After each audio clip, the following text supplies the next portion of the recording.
안녕하세요. 여러분의 건강지킴이 편하몽입니다. 오늘은 발기부전 치료 중에서 약물 치료에 대해 말씀드리겠습니다.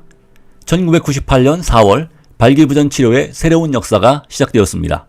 미국 시약청에서 비아그라를 세계 최초 발기부전 치료제로 인정했기 때문입니다. 영국의 한 제약회사에서 폐로 가는 동맥 기능이 떨어지는 폐고혈압을 치료하기 위해 실데나필이란 신약을 임상실험하고 있었습니다. 그러나 이 약을 복용한 환자에게서 호전이 없었습니다. 실망한 연구진은 실험을 종료하기로 하고 임상실험에 참가한 환자들에게 남은 약을 반환하도록 요청했습니다. 그러나 대부분의 남자들이 약 반환을 거부했습니다. 이유를 물어보니 폐고혈압 증세는 호전되지 않았으나 발기력이 호전되었다는 것입니다. 심지어 한 환자는 실험실에 침입하여 남은 약을 훔쳐가기까지 했습니다. 이 약이 발기부전에 효과가 있다는 사실이 알려지자 미국의 대형 제약회사인 화이자가 이 작은 영국 회사를 인수했고 부작용을 최소한으로 해서 세상에 비아그라라는 이름으로 내어놓게 된 것입니다. 미국의 뉴스위크지는 비아그라에 대해 화학이 낳은 더 좋은 사랑이라고 평했고 미국 시약청에서는 모든 연구에서 비아그라를 복용한 남성은 위약을 복용한 남성에 비해 성관계에 성공하는 비율이 높았다.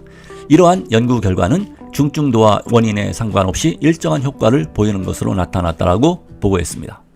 2017년 기준 국내 발기부전 환자는 약 500만 명 이상으로 시장 규모만 해도 약 1,000억 원에 달하는 것으로 추산됩니다. 특히 비아그라 특허가 완료되면서 100여 개의 유사 제품들이 치열한 경쟁을 하고 있습니다. IMS 헬스코리아에 따르면 지난해 국내 발기부전 치료제 시장에서 한미약품의 팔팔이 232억 원의 매출을 올리면서 1위에 올랐고 가천회사 구구가 2위, 종근당 센놈이 3위, 시알리스가 4위, 비아그라가 5위를 차지했습니다. 이제 우리나라에서 제일 많이 팔리는 경구용 발기부전 치료제에 대해 자세히 설명드리겠습니다. 첫째, 비아그라입니다. 비아그라는 음경해면체의 혈관을 일시적으로 팽창시키는 약입니다. 이 약은 성적으로 흥분할 때 생성되는 사이클린 GMP라는 화학물질의 분비를 돕는 한편 동시에 발기저해 물질인 PDE5를 분해함으로써 발기부전을 치료한다고 합니다. 비아그라는 관계를 갖기 1시간 전에 복용하며 약효는 보통 4시간 정도 지속됩니다. 둘째, 시알리스입니다. 2003년에 출시되었는데요. 비아그라보다 약효를 오랫동안 지속하기 위한 목적으로 개발된 약입니다. 시알리스는 매일 복용하여 꾸준한 지속효과를 내는 5mg 매일 복용법과 관계를 갖기 전에 복용하여 36시간 동안 효과가 지속되는 20mg 필요시 복용법이라는 두 가지 치료 옵션을 제공하는 약입니다. 20mg 용량의 시알리스는 24시간에서 36시간 동안 발기가 지속되어 외국에서는 시알리스를 주말 동안이란 이름으로 부르기도 합니다. 셋째, 88과 99입니다. 비아그라와 시알리스의 특허 기간이 만료되어 우리나라에서 같은 재료로 만든 복제품과 같은 것입니다. 한미약품에서 99세까지 팔팔하게라는 슬로건으로 마케팅을 해서 국내 판매 1위를 차지하고 있습니다. 88은 비아그라와 같은 목적으로 음경이 팽창하여 발기하게 만들고 99는 오래 구라는 단어의 뜻과 같이 발기를 오랫동안 지속하려고 만든 약으로 시알리스와 같은 약입니다. 88은 50mg 용량으로 비아그라처럼 관계를 가지기 1시간 전에 복용하는 것이고 99는 20mg 용량을 복용하고 성적 자극을 받으면 발기가 3일까지 오래 지속됩니다. 저용량 5mg 99는 시알리스 5mg과 같이 매일 복용하는 것으로 평소 활력 있는 몸 상태를 유지케 하며 서예부와 음경의 혈액순환을 좋게 하여 발기에 도움을 줍니다. 특히 아침 발기가 잘 안 되는 분들에게 매우 좋은데요. 저녁에 한 알 먹고 자면 아침에 확실히 발기가 차이가 납니다. 문제는 가격이 만만치 않다는 것입니다. 여러분에게 자세한 정보를 드리기 위해 제가 직접 비뇨기과를 찾아가 상담도 하고 약을 처방받아 왔습니다. 사진에서 보듯이 약을 최소한으로 종류별로 처방받았는데요. 약국에 지불한 약값이 19만 원이고 병원에 처방비가 5만 5천 원이 나왔습니다. 간호사에게 진료비가 어찌 이렇게 많이 나왔냐고 물으니 발기부전 치료제는 약 남용을 방지하려고 의사 처방비가 붙었다고 합니다. 처음에 저는 수납할 때 진료비가 너무 많이 나와 약값이 진료비에 포함된 줄 알았습니다. 본래 비아그라를 비롯한 발기부전 약이 비싼데 여기에 의사 처방비까지 더해지니 많이 비싸게 된 것 같습니다. 약값에 대해 좀 더 말씀드립니다. 비아그라 한 알이 11,000원이고 시알리스 한 알은 5,358원입니다. 우리나라에서 만든 88 한 알은 2,500원이고 99 한 알은 1,700원으로 외국 약보다 훨씬 싼 것을 볼 수 있습니다. 전문의에 따르면 국산 약이 외국 약보다 못하지 않다고 하니 훨씬 저렴한 국산 약인 9988을 처방받아 드시는 것이 좋을 것 같습니다. 약값이 부담스러운 분들이 시중에서 가짜 약들을 구매해서 먹고 있는 것 같습니다.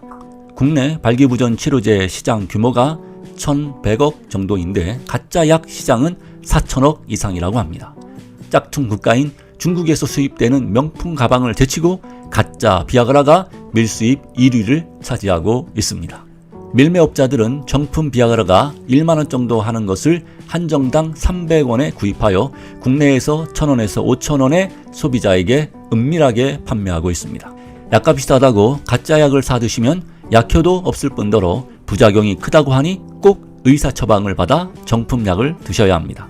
뉴잉글랜드 저널 오브 메디슨에 따르면 작년에 싱가포르에서 가짜 발기부전 치료제를 복용한 후 나타난 저혈당증으로 인해 7명의 환자가 혼수 상태에 빠졌으며 그중 4명이 사망한 사례가 거제되었습니다. 그런데 이 마법의 알약이 모든 사람에게 듣는 마법이 아닙니다. 발기부전 환자의 대략 65%만이 반응을 합니다. 일반적으로 모든 비아그라 계통의 약물은 가볍거나 중간 정도의 발기부전에 효과적입니다. 심한 발기부전 환자들은 먹는 약으로는 반응하지 않고 자가주사 요법이나 음경 임플란트가 필요합니다. 무엇보다도 환자들의 가장 큰 불만은 약효가 예측 불가능하다는 것입니다. 어떤 때는 반응이 있고 어떤 때는 전혀 약이 듣지 않기 때문에 약을 복용하는 남성들이 불안감을 가지게 됩니다. 부작용도 만만치 않습니다. 50mg 용량에서 비아그라는 부작용이 최소한으로 나타나지만 100mg이 넘는 용량에서 부작용이 크게 증가합니다. 협심증과 심근경색과 같은 심장질환으로 혀 밑에 녹여먹는 유기질사염이란 약을 복용하는 환자가 비아그라를 먹고 관계를 가지면 목숨을 위협하는 저혈압을 유발해 복상사를 일으킬 가능성이 있습니다. 가장 흔한 부작용은 두통, 안면홍조, 코막힘, 코피, 속이 불편한 증상들이 있습니다. 그리고 약 3%는 시각의 변화를 경험합니다. 파란색 별이 보이거나 번쩍번쩍하는 증상이 있을 수 있습니다. 비아그라는 발기에 도움을 주는 것이지 성욕의 증가나 오르가즘에 도달하는 것에 도움을 주는 것은 아닙니다. 그래서 발기력이 정상이라면 굳이 비아그라를 먹을 필요는 없습니다. 비아그라는 척추 손상 환자에게 80%의 가장 높은 효과를 보이며 전립선암 수술 환자와 당뇨 환자에게서 40%로 비교적 양호한 효과를 보이고 동맥경화가 진행되는 환자에게서는 가장 낮은 효과를 보였다고 합니다. 즉 비아그라는 생식기 혈관에만 작용을 하지 일반 혈관에는 효과가 없다는 말입니다. 비아그라는 공복에 복용할 경우 1시간 후에 효과가 최고에 이르고 기름진 음식을 먹고 난 후에 복용하면 약효가 나타나기까지 오랜 시간이 걸릴 수 있습니다. 오늘은 여기까지 하겠습니다. 다음 시간에는 발기부전 치료에 대해 좀 더 알아보겠습니다. 끝까지 시청해 주셔서 감사드립니다. 이 영상이 도움이 되셨다면 구독, 좋아요 부탁드립니다.